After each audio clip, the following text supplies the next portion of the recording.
It is now that we must keep ourselves and our children unspotted from the world. It is now that we must wash our robes of character and make them white in the blood of the Lamb. It is now that we must overcome pride, passion, and spiritual slothfulness. It is now that we must awake and make determined effort for symmetry of character. Today, if you will hear His voice, harden not your hearts. We are in a most trying position, waiting, watching for our Lord's appearing. The world is in darkness. But ye brethren, says Paul, are not in darkness, that day should overtake you. What are you doing, brethren, in the great work of preparation? Those who are uniting with the world are receiving the worldly mold and preparing for the mark of the beast.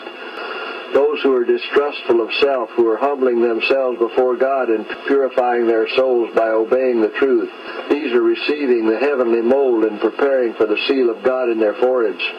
Now is the time to prepare. The seal of God will never be placed upon the forehead of an impure man or woman. It will never be placed upon the forehead of the ambitious, world-loving man or woman. It will never be placed upon the forehead of men or women of false tongues or deceitful hearts. All who receive the seal must be without spot before God, candidates for heaven. Search the Scriptures for yourselves, that you may understand the fearful solemnity of the present hour. Friends, don't let the devil use hypnosis preachers, whether it's the pastor or whoever they are, to tell you that you're not going to be holy. You're going to sin until Jesus Christ comes. That's doctrines of the devils. When God says, be ye holy because I'm holy. When Jesus Christ sets you free, Bible says, ye shall be free indeed. If you think that God is bigger than the devil, then you're going to be holy by the grace of God. But if you think that you're the devil, notice your devil is bigger than God, then the devil's going to make sure that he keep you in darkness. He will keep you to sin until Jesus Christ comes, and then you're going to be doomed. Friends, God, His creation power.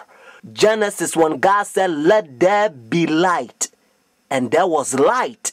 So when God said be, means His creation power. You can be holy by the grace of God. This is the old gospel, and now the devil's using hypnosis pastors. All they want is money, riding Mercedes and all kinds of expensive vehicles. They fail to be a Bible Christian.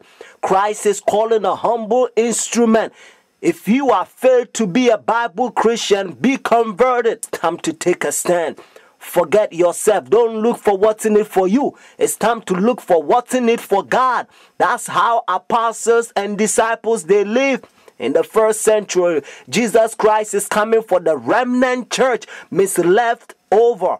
Our character, our lifestyle is going to be like the first century, the church that Jesus Christ set up. Christ is coming. Believe that you're going to be holy. He's going to help you. It depends how you program yourself. If you are watching a Jesuit, Hollywood, worldly program, so-called television program, then the devil's going to use those pagans or infidels to preach you, and you're going to be in darkness until Jesus Christ comes. The phone number to order your own book is 856-503-5893. One more time, 856-503-5893. 9-3. Order The Great Controversy. Notice the book, The Great Controversy. And you can also get testimonies for the church, because it's preparation. It will prepare you by the grace of God.